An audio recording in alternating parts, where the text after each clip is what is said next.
Did you know that Morgoth is likely a reference to the original Dark Lord of Lord of the Rings, Morgoth? Did you know that Radahn's horse's name is Leonard?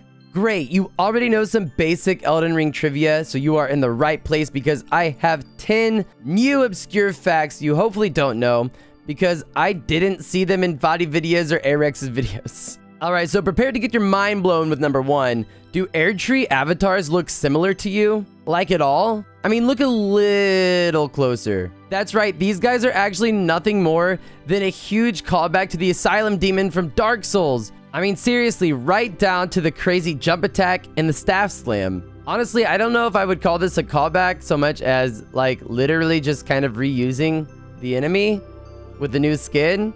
But once you see it, you can't unsee it. And let's move on to number 2. So my last video was about dragons, and user DoomDuck made an amazing point in the comments about the ancient dragons' names having Latin roots. So let's take a look at those. First and foremost, the suffix sax is at the end of every ancient dragon name, and for good reason. In Latin, sax comes from the Latin words such as saxum, saxius, saxificus, etc., all of which are referring to stone, being made of stone, or being turned to stone.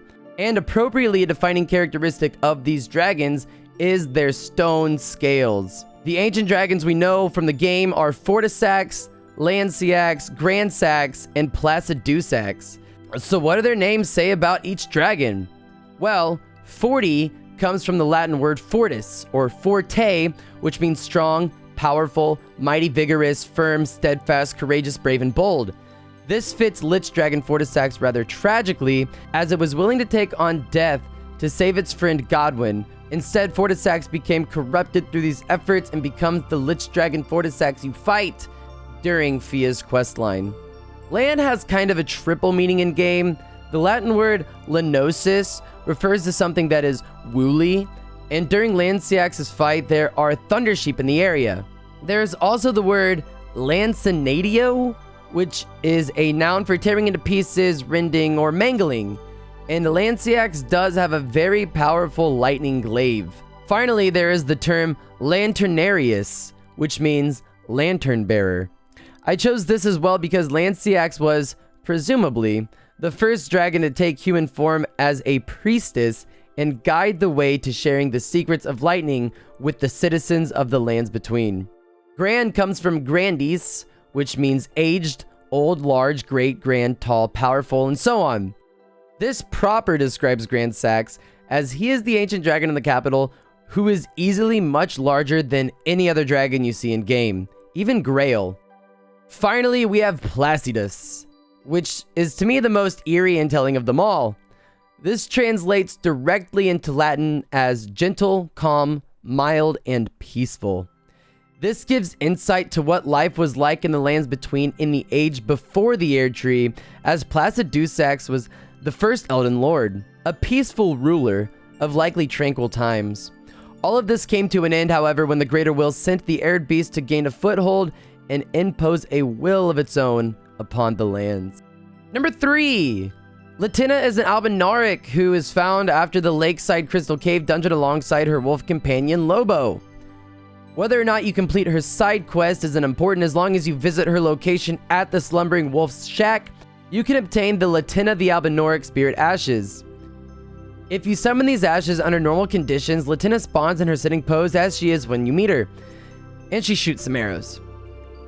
However, if you summon her ashes near some wolves, she will actually take one up as a mount and move around the battlefield, thus greatly increasing the effectiveness of this Spirit Ash, and it's a cool callback to how she functioned in the real world with her wolf companion Lobo.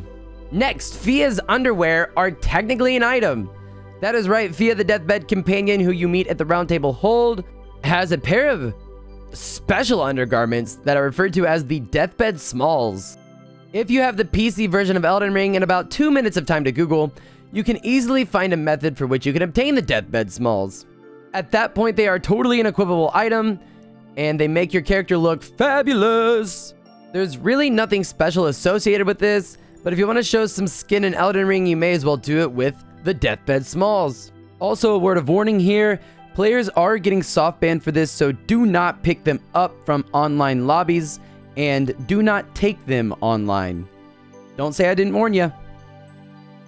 You first meet Gostock when you approach Stormvale Castle, and he will advise against it but still offer to help raise the main gate for you. From that point, you are a pawn in his game. He will stalk you throughout your adventure through the castle, appearing at various locations that take an eerie vantage point over your activities. Remember this moment when you get locked in a room with a banished knight and there's laughter from the door?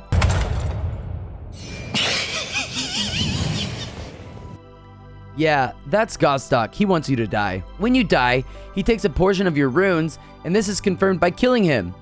When you do, he will drop all of the stolen runes. Don't forget where we are. He also wants to graft your body parts to become stronger, and possibly even the new lord of the castle. Rubbish. Another one, all skin and bones. Worse than a petty squire. Not a muscle on this one either. Oh, don't worry. I've got big plans for what's left of you. Either way, this is a super creepy little detail that can easily be missed if you are running for your life in your first few hours of being in the lands between. This next one is probably the most well-known on the list, but it's super helpful, and I honestly didn't know about it till I was researching this video, so hopefully it'll help somebody else. But Margit's Shackle is an item that will help you with the Margit fight at the beginning of the game, and later on Morgott. This is one of the links people used to determine that they were the same person. But I digress. So if you have the Shackle, it will actually help you find illusory walls. When you use it, it does like an AoE effect, and that will actually bust any walls in the vicinity. This is super helpful to just spam while you're going through some catacombs, some dungeons, where there's a lot of like walls near you. That way you can get multiple hits for an illusory at the exact same time. Like I said, you probably already know this one, but hey, hopefully it helps somebody. Speaking of Morgott, did you know he likely took down Radahn in 1v1 combat? So we're led to believe that Radahn was among the strongest of the demigods and was only stopped when he and Millennia fought to a stalemate and she unleashed the Scarlet Rot to consume Radahn from the inside. However, right at the beginning of the game, you are shown an instance where Radahn has already been overpowered by another demigod, Morgott. In the opening cutscene, we are clearly shown Morgott towering over Radahn with his staff pierced through his brother's torso. This shows that Morgott didn't just show up and claim the capital, but he has had to fight off his demigod siblings, and Morgott is likely the Lord of Landel during the attack we see in the CG pre-launch trailer. So moving on, as you are fighting sorcerers throughout the lands between, you may notice some interesting drops in the form of glintstone crowns.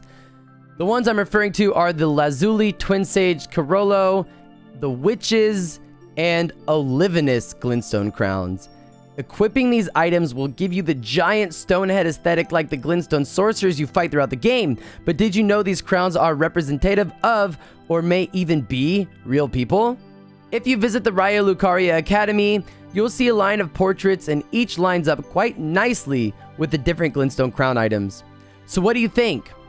Are these homages to some of history's greatest sorcerers, or have the sorcerers turned into the items themselves?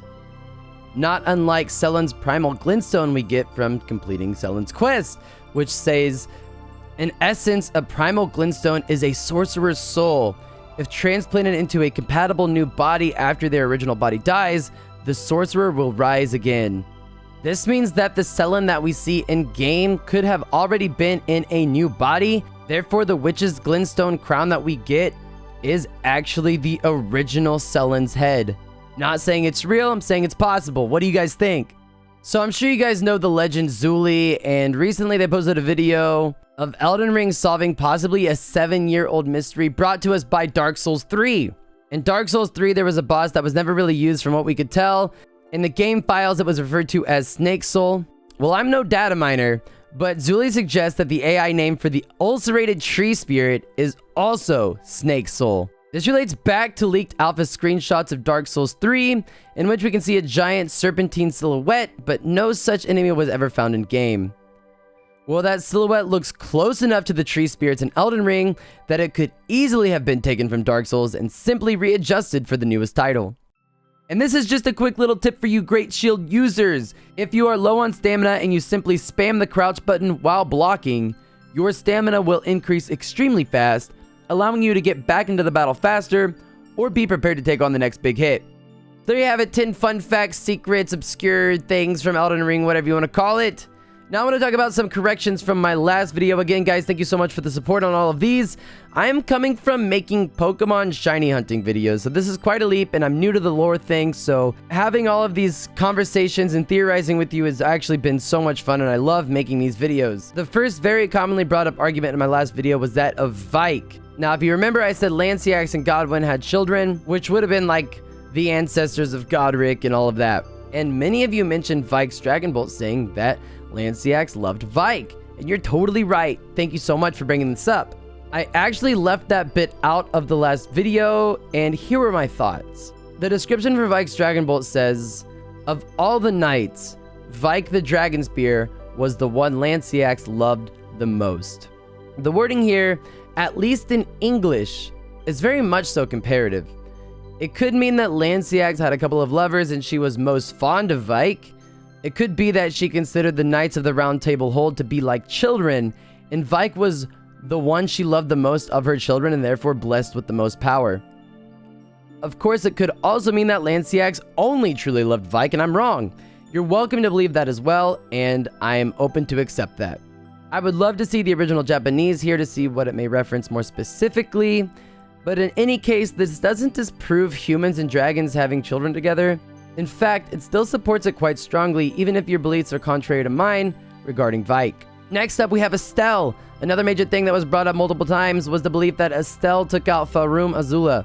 I just want to clarify that the Eternal Cities mentioned with Estelle's lore would be referring to Nokron or Noxtella, two Eternal Cities that correspond to two Estelles we fight in the Lands Between. Farum Azula is not considered an Eternal City, but rather I am suggesting it is the temple in the sky, of which ruined fragments were once a part of. You could argue that Estelle hit Farum Azula during an impact with the Eternal Cities, but the aftermath of the two collisions are so different. The Eternal Cities were simply driven underground, not unlike an actual meteor impact might do if it didn't destroy everything. Farum Azula is not crashed into Earth. In fact, it's not even in our dimension any longer, as it is beyond time, according to Remembrance of the Dragon Lord. Something very different had to have hit Farum Azula. Something very powerful. For these reasons, I would say, pending further evidence, Estelle had nothing to do with Farum Azula. And that brings us to Malekith. Malekith is where the most holes of this theory probably lie, and feel free to pick it apart and share your own thoughts. I just kind of added at the end of the dragon video for some fun.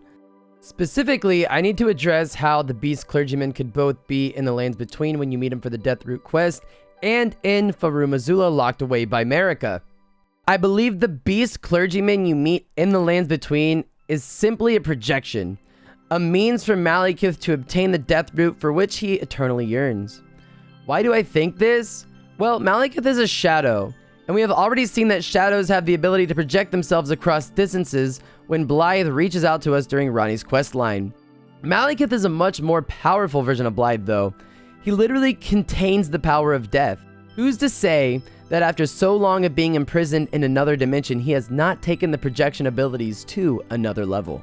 And those are just my thoughts. I don't know everything. This is just for fun. I'm just connecting dots and putting them out there for you guys to speculate with. If you enjoyed this video, please give it a thumbs up. That helps a lot. And if you're new here, please hit that subscribe button for more Elden Ring lore content. I'm working on a couple of lore videos right now. I was just at PAX this last week, so I wanted to get another quick one out. That was a little easier for me to research. Guys, as it stands, about 1% of you who are watching are subscribed. So literally, if we can double that, that would be awesome. I do stream every night over at twitch.tv/precision if you want to come hang out over there, do some live speculating, or just let me know what games you're getting down on. I can't thank you all enough for the support on these videos. I hope you have an amazing weekend, and we'll see you guys in the next one.